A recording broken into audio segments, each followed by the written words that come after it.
8 years later. The sun poured through the tall glass windows of the Eze family mansion in Lagos, golden and proud.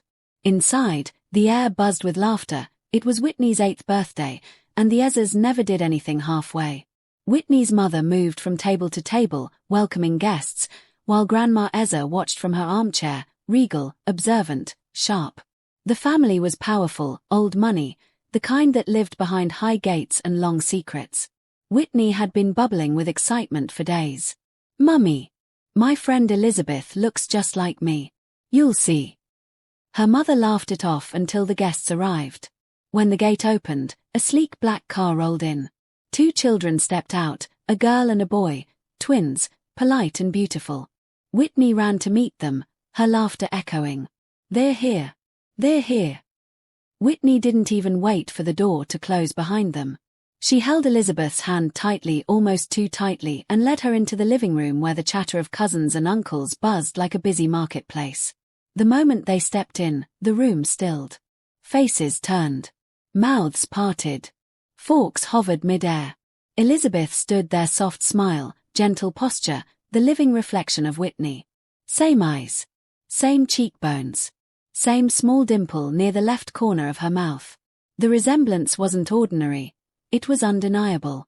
Auntie Vera blinked twice. Uncle Chooks removed his glasses as if they were lying to him. Grandma's prayer beads paused in her hand. Whitney lifted her chin slightly, her voice trembling with a mix of pride, relief, and something like vindication.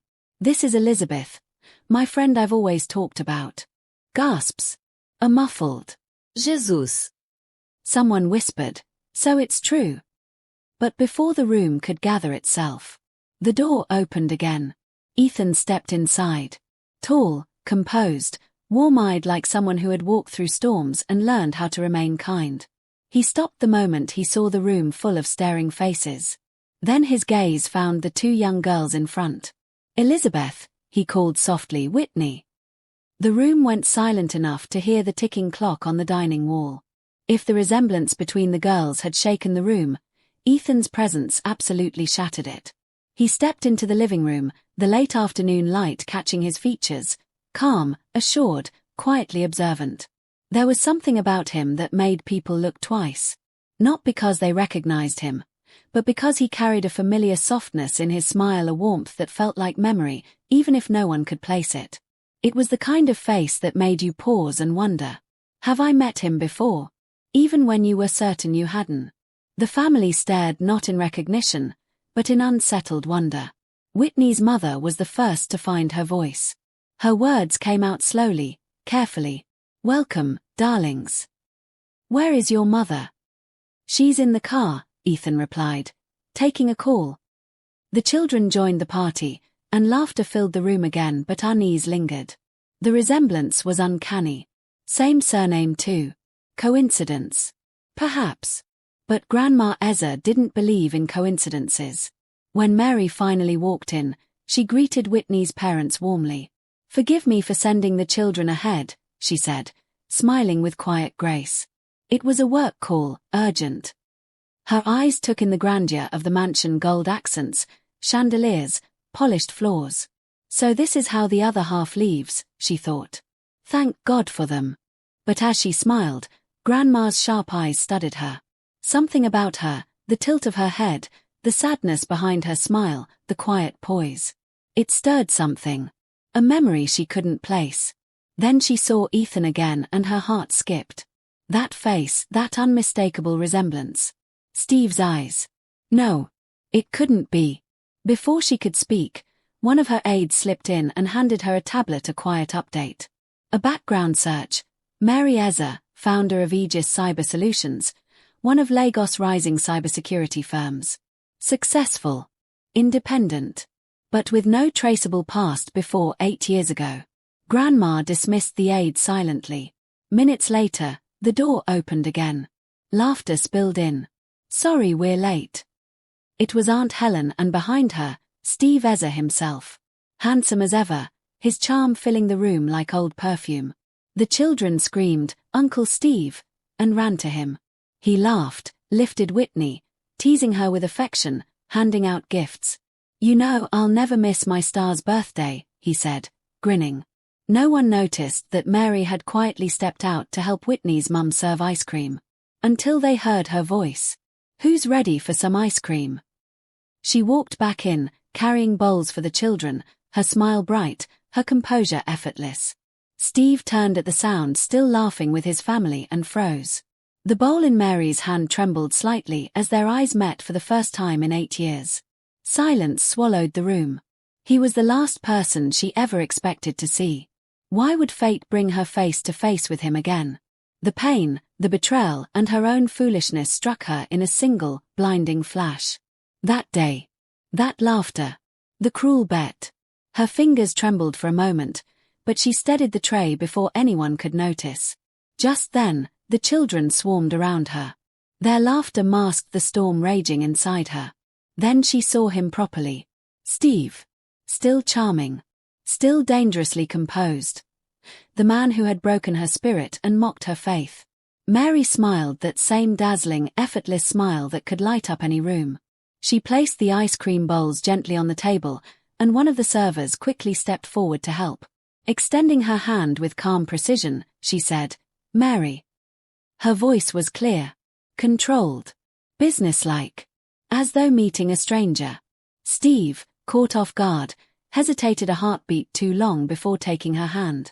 "Steve Ezra," he managed, his tone uneven, "Whitney's uncle." "Ah," she exclaimed lightly, that graceful smile never faltering.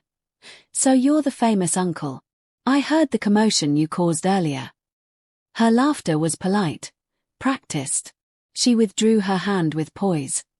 "It was nice meeting you, Steve." And just like that, she turned and walked away, shoulders high, every step deliberate. Steve stood rooted, dazed. His mind spun. That was Mary. His Mary. Only, not his anymore. More beautiful. More composed.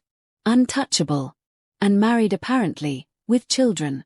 God, he thought bitterly, what made me believe she would still be waiting for me? But why pretend? Why act as if she didn't know him? Across the room, his family exchanged uneasy glances. They'd all seen the tension, but no one understood it. Later, Mary politely told their hosts that she and the children needed to leave an urgent business call, she said. Her voice was calm, her expression unreadable. Ethan and Elizabeth, now inseparable from Whitney, thanked Steve shyly for their gifts. He smiled, genuinely touched. Children always disarmed him.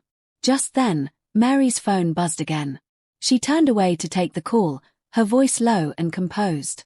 The children ran ahead toward the car. When she ended the call, Steve was standing behind her. "Close. Too close." "Mary," he said softly. That voice. That gentle tone that had once melted her resolve and led her into ruin. She turned, her expression perfectly calm, a soft smile curving her lips. "Yes?" she asked, like the name meant nothing to her. For a moment, he just looked at her, lost, searching her face for the warmth he used to know. "Mary," he repeated, quieter this time. "Yes, my name is Mary," she replied, steady. "Is there a problem? Don't you remember me?" His voice cracked slightly. "It's me. Steve Ezra." She tilted her head, feigning confusion. "I'm sorry, am I supposed to know you?" He tried again, desperation creeping in. "Mary, it's me." "I think you've mistaken me for someone else," she said gently, with that same flawless smile. "I really need to go now." Then she walked away, heels clicking lightly against the driveway, her composure unbroken while inside her, old wounds bled fresh. Steve stood frozen, staring after her car as it disappeared down the long, flower-lined road. For the first time in years, he wasn't sure if he was the one who had won, or the one who had lost everything. Mary drove home in silence. The children, still bubbling with excitement, filled the car with stories about the party, the balloons, the cake, the games, completely unaware of the storm building behind their mother's eyes. She smiled when they looked her way. But the moment they turned again, her fingers tightened around the steering wheel. Her heart felt like glass trying not to break. Back in the house, Steve stood in the family sitting room, still trying to breathe normally. He didn't understand. Why hadn't she recognized him? Or was she pretending not to? No. The Mary he knew never pretended. Never hid. Never lied.